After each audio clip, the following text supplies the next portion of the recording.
Avez-vous déjà perdu tous vos jeunes plans en une seule nuit glaciale de printemps? Vous avez regardé la météo, le soleil brillait, vous avez tout planté. Et le lendemain matin, tout était mort. C'est un cauchemar pour tout jardinier. Mais aujourd'hui, nous allons parler du mois de mai 2026. Et je vais vous faire une promesse. Vous n'aurez plus jamais besoin d'acheter un thermomètre de sol de toute votre vie. Je vais vous révéler un vieux secret. Une méthode de grand-père, totalement gratuite et infaillible, qui a littéralement rendu mes voisins fous de jalousie l'année dernière. Ils ne comprenaient pas comment mes plantes survivaient toujours. Il y a une croyance très populaire qui dit qu'il faut absolument attendre les fameux seins de glace pour planter. Mais c'est faux. Parfois la terre est prête bien avant. Parfois, elle ne l'est pas du tout après. Tout dépend d'un signal secret de la nature. Alors, êtes-vous plutôt du genre à faire confiance aux satellites météo ou à la sagesse de la Terre? Dites-le moi tout de suite dans les commentaires. Pour bien comprendre cette méthode, il faut faire un petit retour en arrière. Nos ancêtres n'avaient pas de smartphone. Ils n'avaient pas d'application avec des prévisions à 14 jours. Pourtant, ils arrivaient à nourrir des familles entières avec leurs récoltes. Ils observaient ce qu'on appelle la phénologie. C'est l'étude des événements périodiques de la nature. Les plantes et les animaux réagissent aux changements réels de leur environnement. Le mois de mai est historiquement la période la plus traître de l'année. Les journées peuvent être très chaudes. On sort en t-shirt. On transpire dans le jardin. Mais les nuits peuvent descendre en dessous de 0 degré. C'est ce grand écart de température qui trompe les jardiniers débutants chaque année. Les tomates et les concombres sont des plantes originaires de régions chaudes. Ils détestent avoir les racines dans le froid. Si le sol n'est pas assez chaud, la plante va bloquer sa croissance. Elle va devenir violette, elle va souffrir, et elle mettra des semaines à s'en remettre. Le contexte est donc de comprendre la différence majeure entre la température de l'air que nous sentons et la température de la terre où vivent les racines. Commençons par une habitude que nous avons tous aujourd'hui. Vous vous réveillez le matin, vous prenez votre téléphone portable, vous ouvrez votre application météo favorite. L'écran affiche une belle température de 20 degrés pour l'après-midi. Vous vous dites que c'est le moment idéal pour sortir vos jeunes plants. C'est une erreur classique. Une erreur que mon grand-père ne faisait jamais. Pourquoi? Parce que l'application météo vous donne la température de l'air. Elle ne vous donne absolument pas la température de la terre. Et vos tomates, elles ne volent pas dans les airs. Leurs racines vont devoir survivre dans le sol. Imaginez que vous plongez dans une piscine au mois de mai. L'air est chaud, mais l'eau est glaciale.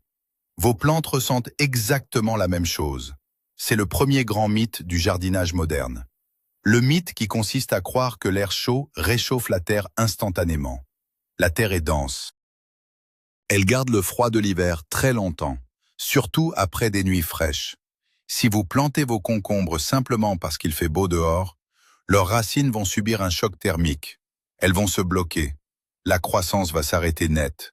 Et vos voisins, qui ont attendu, auront leur récolte bien avant vous. Voilà pourquoi il faut oublier son téléphone pour se concentrer sur le sol.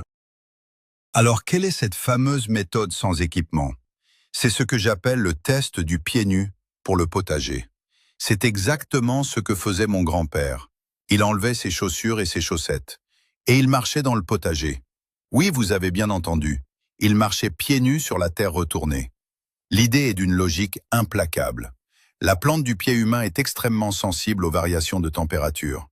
Si vous posez votre pied sur la terre et que vous ressentez un froid mordant qui remonte dans vos os, la terre n'est pas prête. C'est aussi simple que cela. Si vous avez froid aux pieds en quelques secondes, imaginez les racines minuscules de vos tomates. Elles n'ont aucune chance. Le test doit se faire le matin.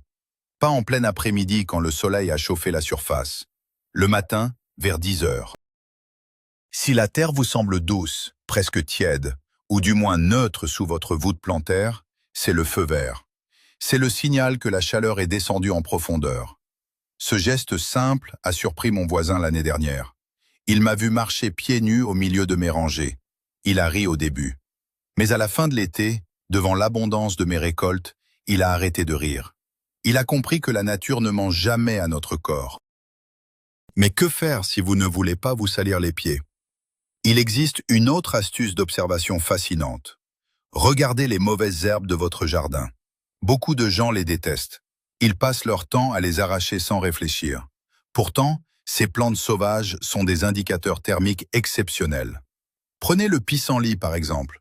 C'est un véritable thermomètre biologique. On croit souvent à tort qu'il faut planter selon une date précise sur le calendrier. C'est un mythe total. En mai 2026, la météo pourrait être très différente de l'année précédente. La nature, elle, s'adapte à la réalité du moment. Mon grand-père disait toujours de regarder la floraison des pissenlits. Quand les pissenlits sont en pleine floraison massive et qu'ils commencent tout juste à se transformer en boules blanches, la terre atteint un palier de chaleur. C'est le signe que le sol s'est réchauffé en profondeur pour soutenir un cycle de vie complet. Les tomates adorent exactement cette température de sol. C'est une illustration parfaite de la collaboration avec la nature. Au lieu de lutter contre les herbes folles, utilisez-les. Laissez un petit coin sauvage près de votre potager. Il deviendra votre station météo personnelle et ultra précise pour réussir toutes vos plantations. Poursuivons avec un autre repère visuel très puissant. C'est la règle de la feuille de chêne. Avez-vous un chêne près de chez vous? Ou dans le parc d'à côté? Le chêne est un arbre majestueux, mais surtout, c'est un arbre prudent. Il ne sort pas ses feuilles au premier rayon de soleil venu. Il attend que la terre et l'air soient stables. Une vieille règle paysanne dit qu'il faut attendre que les feuilles du chêne soient de la taille d'une oreille de souris. C'est une image très poétique, mais terriblement efficace. Pourquoi une oreille de souris? Parce que c'est le stade exact où le chêne estime qu'il n'y a plus de grand danger de gel destructeur. Il investit son énergie dans son feuillage. C'est une belle façon de démystifier l'idée qu'un jardinier doit tout calculer scientifiquement. L'observation remplace les mathématiques. Si les feuilles du chêne sont minuscules ou invisibles en mai, gardez vos concombres bien au chaud à la maison ou sous serre. Les concombres sont encore plus fragiles que les tomates. Ils détestent les courants d'air froid. Attendez de voir ces petites oreilles de souris vertes dans les arbres. Ce sera le signal végétal que l'environnement global s'est enfin stabilisé pour accueillir vos légumes du soleil en toute sécurité. Parlons maintenant des travailleurs de l'ombre. Les vers de terre. Ce sont vos meilleurs amis au potager. Mais saviez-vous qu'ils peuvent aussi vous indiquer la température du sol? Mon grand-père prenait une petite pelle. Il creusait un trou d'environ 20 cm de profondeur. Il regardait simplement ce qui se passait. Le mythe courant est de croire que la vie dans le sol est toujours active au printemps. C'est faux. Si la terre est trop froide en profondeur, les vers de terre restent terrés très bas, là où le gel ne peut pas les atteindre. Ils hibernent ou ralentissent fortement leur métabolisme. Si vous creusez et que vous ne voyez aucun ver de terre dans les 20 premiers centimètres de terre, ne plantez rien. La terre est glaciale pour eux, elle sera mortelle pour vos tomates. Par contre, si en creusant doucement, vous voyez la terre grouillée de vie. Si les vers de terre sont proches de la surface, bien dodus et très actifs, c'est la victoire. Cela signifie que la température est idéale. Les vers remontent car la terre s'est réchauffée. Ils aèrent le sol et créent un environnement parfait pour que les racines de vos plants de concombre s'étendent rapidement. C'est une illustration fantastique de l'intelligence de la nature au service du jardinier. Il y a un autre test physique que les anciens utilisaient, c'est le test de la paume de la main. Il est très utile pour l'humidité et la chaleur combinée. On pense souvent qu'il suffit que la terre soit humide pour que la plante aille bien. C'est une énorme erreur. Une terre froide et trop humide, c'est le pourrissement garanti des racines. Les tomates vont attraper des maladies fongiques en quelques jours. Enfoncez votre main dans la terre jusqu'au poignet. Prenez une poignée de terre et serrez-la fort. D'abord, ressentez la température au cœur de votre main. C'est bien différent du toucher en surface. Si c'est piquant de froid, on arrête tout. Ensuite, ouvrez la main. Si la terre forme une boule compacte d'où l'eau suinte presque, le sol est détrempé et froid. C'est un frigo humide. Ne plantez surtout pas vos concombres là-dedans. Les concombres ont besoin d'un sol bien drainé et tiède. Si la boule se tient, mais s'effrite légèrement quand vous la touchez du doigt, et que la sensation est douce et agréable sur votre peau, bingo! Vous avez la texture et la température idéale. Ce geste, qui prend 10 secondes, vous évitera de perdre des dizaines de plants de légumes. C'est un contact direct avec l'élément nourricier. Mais que se passe-t-il si vous sentez que votre sol est presque prêt, mais pas tout à fait? Voici une astuce secrète pour gagner quelques précieux degrés en quelques jours. C'est la méthode de la couverture noire. Beaucoup de gens croient qu'il suffit de retourner la terre pour la réchauffer. Mais retourner la terre l'expose au vent froid et la sèche. C'est contre-productif. Mon grand-père, lui, utilisait de grandes bâches noires ou du compost très foncé. Une semaine avant la plantation prévue, il recouvrait la zone du potager. La couleur noire absorbe intensément les rayons du soleil pendant la journée. Elle emmagasine la chaleur. Et la bâche empêche cette chaleur de s'échapper pendant la nuit étoilée et froide. C'est un effet de serre plat. En seulement 5 à 7 jours, la température du sol sous la bâche noire peut monter de plusieurs degrés. C'est massif. C'est souvent la différence entre la vie et la mort pour un jeune plant de tomate. Quand mai 2026 arrivera, si le printemps est capricieux et froid, préparez vos lits de plantation avec cette couverture noire. Le jour où vous déciderez de planter, en retirant la bâche, vous sentirez littéralement la chaleur irradier de la terre. C'est une technique redoutable d'efficacité. Il faut aussi parler de la floraison des lilas. C'est un autre grand classique de l'observation paysanne. Le lilas est un arbuste très commun. Son cycle de floraison est intimement lié à l'augmentation de la température de la terre. Beaucoup de jardiniers se précipitent au premier bourgeon du lilas. Ils pensent que le printemps est installé. C'est un piège redoutable. Les premiers bourgeons ne signifient rien. Ils répondent à l'allongement de la durée du jour. Ce qu'il faut observer, c'est le plein épanouissement des grappes de fleurs. Quand le lilas est au sommet de sa floraison, qu'il embaume tout le quartier de son parfum sucré, c'est le moment charnière. Mon grand-père attendait toujours que les fleurs de lilas commencent légèrement à faner. Juste au moment où les premières petites fleurs tombent au sol. Ce stade précis indique que le risque de forte gelée nocturne est passé à 99%. C'est la période idéale pour repiquer les plants de tomates à l'extérieur sans protection lourde. Les anciens ne s'embêtaient pas avec des calendriers complexes. Ils regardaient l'arbre au bout du jardin. Laissez le lilas vous dicter votre planning de plantation. Il est beaucoup plus fiable qu'un présentateur météo à la télévision. Et si nous parlions de l'astuce du bocal en verre? C'est une expérience très amusante et hyper révélatrice à faire au potager. C'est l'outil de diagnostic préféré de ceux qui n'ont pas de thermomètre. Le mythe est de croire que la terre est un bloc inerte. En réalité, elle respire, elle transpire. Prenez un simple bocal en verre transparent, comme un pot de confiture vide et propre. Le soir, retournez-le sur la terre de votre potager, là où vous comptez planter vos tomates. Enfoncez un peu les bords dans le sol pour le rendre étanche à l'air extérieur. Laissez-le toute la nuit. Le lendemain matin, quand le soleil commence à chauffer, allez observer votre bocal. Que voyez-vous? Si l'intérieur du bocal est couvert d'une épaisse condensation glaciale, avec de grosses gouttes d'eau froide, la terre est encore trop fraîche. Elle exhale un froid humide. Mais si la condensation est fine, légère, et qu'elle s'évapore très vite au premier rayon du soleil, c'est très bon signe. Cela prouve que l'humidité du sol est à une température douce. Cette simple observation visuelle d'un bocal vide vous donne une indication très précise de l'état thermique de votre parcelle. C'est la science de l'observation mise à la portée de tous. Il est crucial de comprendre la différence de sensibilité entre vos légumes. C'est une erreur magistrale de traiter les tomates et les concombres de la même manière. On a tendance à vouloir tout planter le même jour, par commodité. C'est un mythe dangereux pour vos récoltes. La tomate est une plante robuste par rapport au concombre. Elle peut supporter des nuits fraîches autour de 8 ou 10 degrés sans mourir. Elle va juste patienter. Le concombre, lui, est un prince délicat. C'est une plante tropicale dans l'âme. Si la nuit descend en dessous de 12 degrés, le concombre fait la tête.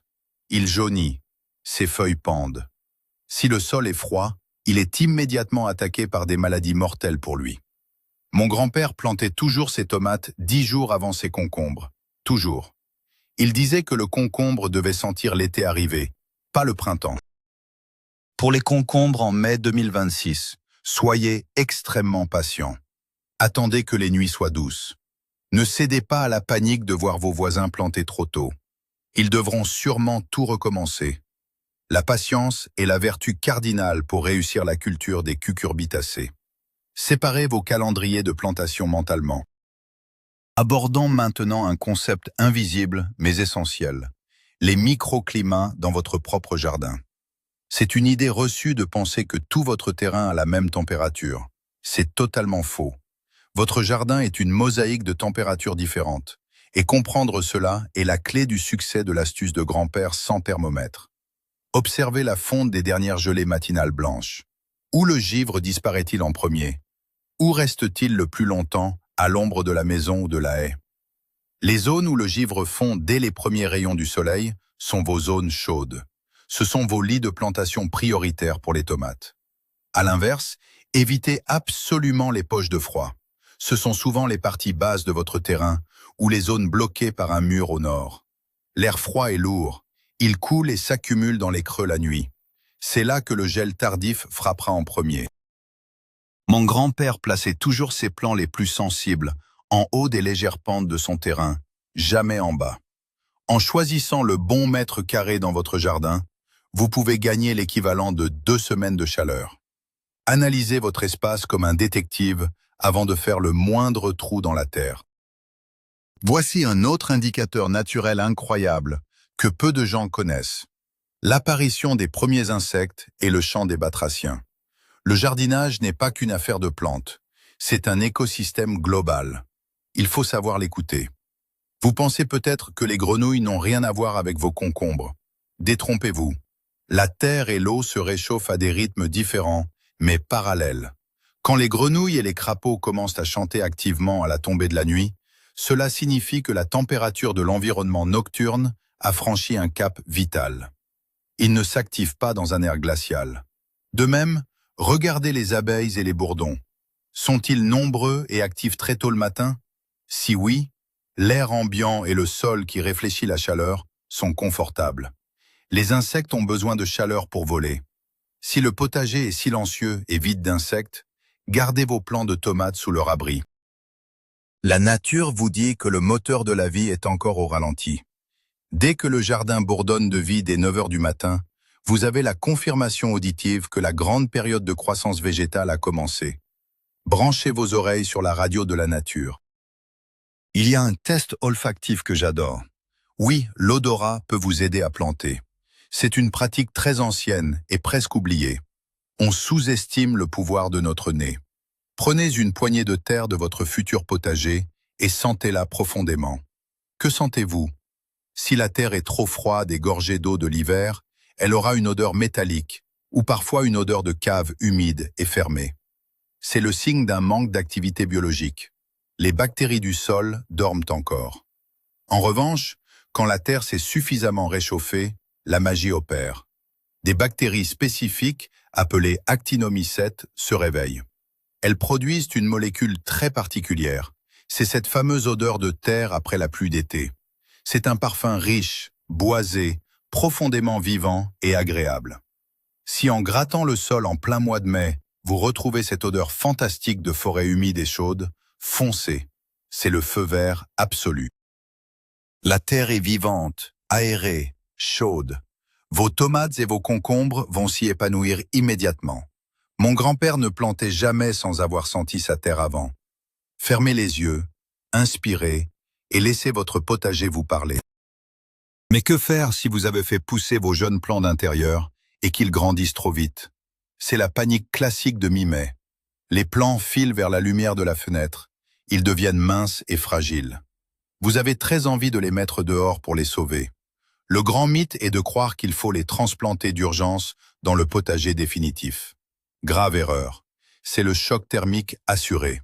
Si la terre n'est pas prête selon nos tests précédents, utilisez la technique de l'acclimatation progressive. C'est vital. Sortez vos plants dans leur pot d'origine en milieu de journée, à l'ombre légère. Surtout pas en plein soleil direct, ils brûleraient. Le vent léger va fortifier leurs tiges. L'air extérieur va les habituer aux variations. Et le soir, avant que le froid ne tombe, rentrez-les. Répétez ce manège pendant 1 semaine ou 10 jours. C'est contraignant, oui. Mais cette transition en douceur va transformer des plantes d'intérieur fragiles en guerrières du potager. Quand la terre sera enfin chaude selon l'astuce du pied nu ou de l'odeur, vos tomates seront prêtes à affronter n'importe quoi. Ne précipitez jamais la plantation définitive par impatience ou par désespoir. Un autre détail fondamental à observer est la couleur des feuilles des plantes indicatrices sauvages. La nature a ses propres codes couleurs pour la température. On l'a vu avec le chêne, mais regardez l'herbe au sol. Souvent, au début du printemps, l'herbe a une teinte légèrement vert grisâtre ou jaunâtre. Elle manque d'azote car le sol est trop froid pour que les nutriments soient disponibles. Puis vient un moment charnière en mai. En l'espace de quelques jours seulement, toute la végétation sauvage explose dans un vert fluo, brillant et profond. C'est spectaculaire. Ce changement de couleur soudain n'est pas magique. Il indique que la température du sol a atteint le point précis où l'azote devient soluble et assimilable par les racines. C'est une révolution chimique naturelle. Les tomates et les concombres sont des plantes extrêmement gourmandes en nutriments, surtout en azote pour leur développement foliaire. S'ils sont plantés avant ce pic de vert fluo, ils vont végéter et s'affaiblir. Attendez que la pelouse autour de votre potager prenne cette couleur vibrante de santé. C'est le signe visuel que la cantine souterraine est ouverte et que le buffet de nutriments est prêt pour vos légumes. Avez-vous déjà remarqué la rosée du matin? Elle a beaucoup à nous apprendre. L'observation fine de la rosée était une pratique quotidienne pour mon grand-père. La quantité et le comportement de l'eau sur l'herbe sont des indicateurs thermiques cruciaux. Si vous vous levez à l'aube et que l'herbe est couverte d'un léger givre blanc et cassant, il est évident qu'il gèle encore au sol. Mais ce qui est intéressant, c'est l'étape suivante. Quand il ne gèle plus, mais qu'il y a une énorme quantité de rosée très froide, très lourde, qui met des heures à s'évaporer dans la matinée. Cela signifie que l'air nocturne est encore très froid, saturant l'humidité. La terre peine à se réchauffer sous cette couverture d'eau froide. Le moment idéal pour planter approche, quand les nuits deviennent plus douces, ce qui diminue considérablement le choc thermique. La rosée devient plus légère. Surtout, elle s'évapore très vite au premier rayon du soleil. Si à 9 heures du matin, votre potager est déjà sec en surface, c'est que l'atmosphère a radicalement changé. L'air doux assèche la surface, permettant à la terre de s'imprégner de chaleur. C'est une horloge naturelle très précise qu'il faut savoir décoder. Il y a un danger dont on parle peu, c'est le vent du nord au mois de mai. On se focalise tellement sur le thermomètre de l'air qu'on oublie l'effet du vent. C'est une erreur fatale. Un vent du nord au printemps est un vent qui coupe comme une lame de rasoir. Même si l'air indique 15 degrés au soleil, un vent fort du nord va refroidir la terre à une vitesse fulgurante par évaporation. C'est l'effet de refroidissement éolien. Vos jeunes plants de concombre détestent le vent. Leurs grandes feuilles molles se déchirent et se dessèchent en quelques heures. Avant de décider de planter, même si tous vos indicateurs au sol sont au vert, regardez la météo des vents pour les 3 jours suivants. S'ils annoncent des rafales persistantes venant du nord ou de l'est, retardez votre plantation.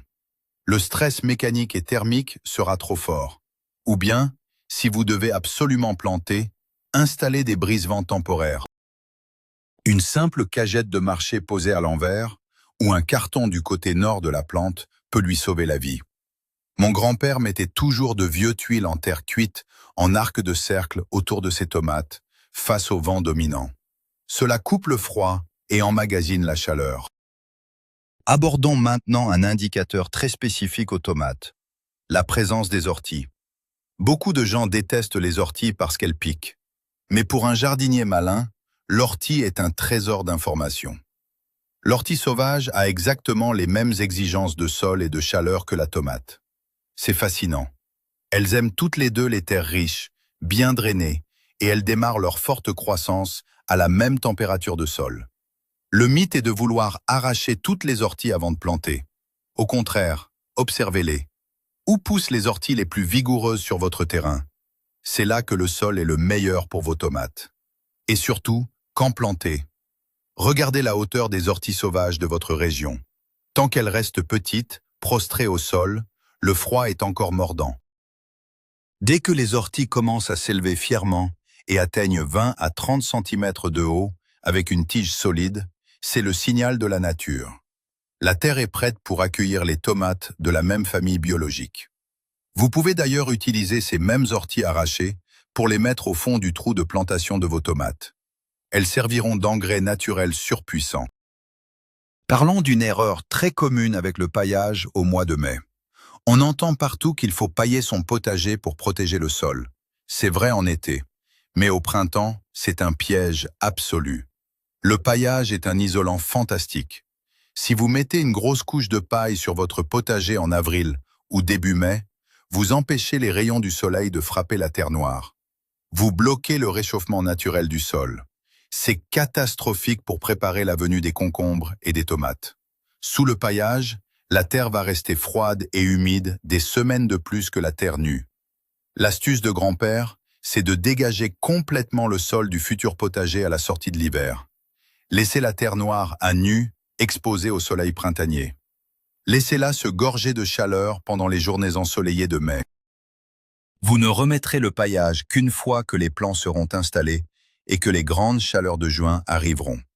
Ne sabotez pas vos efforts en isolant le froid dans votre sol. Retirez la couverture printanière pour inviter le soleil à réchauffer le lit de vos futurs légumes. Enfin, que faire si vous avez suivi tous les signes de la nature, que vous avez planté, mais qu'une gelée noire inattendue est annoncée fin mai? Le climat peut toujours nous surprendre. Il ne faut pas paniquer. Il y a une méthode d'urgence pour sauver vos plantations. Oubliez les bâches en plastique fin qui touchent les feuilles. Elles conduisent le froid et brûlent les plantes. La technique ancestrale de secours est l'effet igloo inversé. Le soir, avant la nuit glaciale, arrosez abondamment le sol nu autour de vos plantes avec de l'eau tiède, mais sans mouiller les feuilles. L'eau mouillée stocke beaucoup de chaleur. Ensuite, couvrez chaque plant individuellement avec un grand seau opaque, une grosse cloche en terre cuite ou même un vieux pot de fleurs retourné.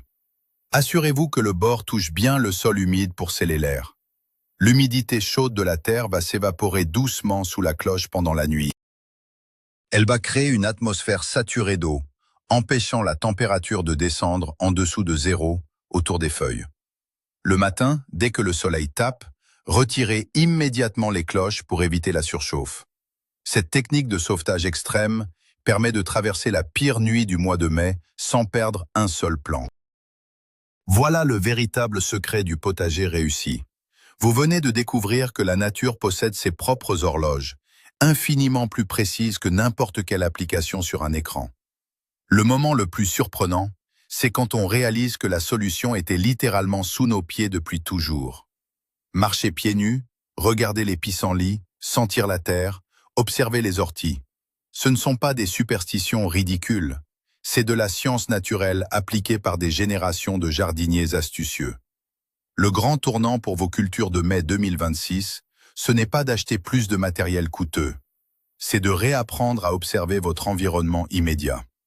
La terre chaude est la clé absolue du succès pour des tomates juteuses et des concombres croquants. Si la terre vous dit que c'est l'hiver, attendez. Si elle vous invite, foncez. Ne tombez plus dans le piège des dates fixes du calendrier.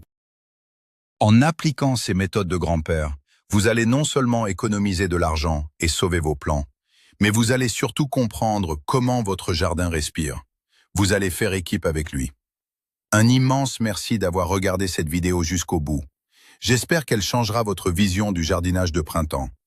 Si cette plongée dans les secrets des anciens vous a plu, n'oubliez pas de vous abonner à la chaîne pour plus d'astuces naturelles. Laissez un beau pouce bleu pour soutenir mon travail. Et maintenant, c'est à vous de jouer. Dites-moi dans les commentaires, quelle est l'astuce de grand-mère ou de grand-père que vous utilisez toujours dans votre propre jardin? Je suis très curieux de lire vos secrets de famille.